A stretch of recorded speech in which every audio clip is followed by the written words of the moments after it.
Police on horseback charged hundreds of ethnic Ethiopian citizens in central Tel Aviv on Sunday as an anti-racism protest descended into one of the most violent demonstrations in Israel's commercial capital in years.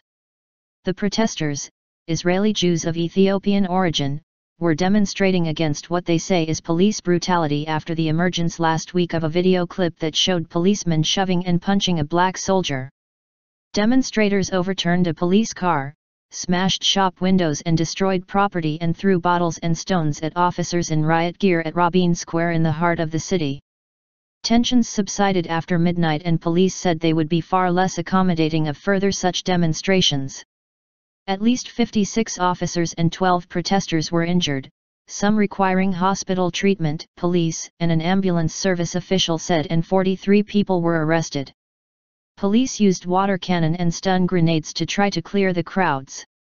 Israeli television stations said tear gas was also used, something the police declined to confirm. "I've had enough of this behavior by the police, I just don't trust them anymore. When I see the police I spit on the ground," one female demonstrator who was not identified told Channel 2 before the mounted police charge.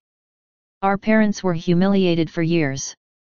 We are not prepared to wait any longer to be recognized as equal citizens.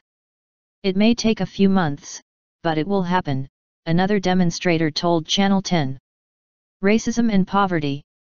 Tens of thousands of Ethiopian Jews were airlifted to Israel in dramatic, top-secret operations in the 1980s and 1990s after a rabbinical ruling that they were direct descendants of the biblical Jewish Dan tribe. The community, which now numbers around 135,500 out of Israel's population of over 8 million, has long complained of discrimination, racism, and poverty. Tensions rose after an incident a week ago in a Tel Aviv suburb where a closed-circuit video camera captured a scuffle between a policeman and a uniformed soldier of Ethiopian descent. 2 policemen were suspended on suspicion of using excessive force. Israeli politicians, stung by community leaders' comparison of the incident to police violence against blacks in the United States, have tried to defuse tensions. Prime Minister Benjamin Netanyahu called for calm.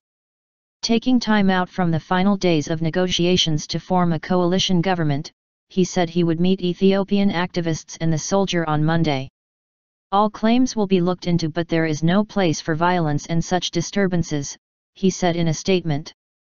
Many demonstrators moved away from Rabin Square where the clashes took place, but smaller pockets of protests continued for a while in nearby streets. Earlier, protesters halted rush-hour traffic for over an hour by blocking a major Tel Aviv highway. Some protest organizers told Israeli media that sections of the crowd had been incited to violence despite their peaceful intentions, and police said the organizers had lost control of the demonstration. At a protest on Thursday in Jerusalem, police used water cannon to keep angry crowds away from Netanyahu's residence, and at least 13 people were injured. Ethiopian Jews have joined the ranks of legislators and the officer corps in the country's melting pot military, but official figures show they lag behind other Israelis.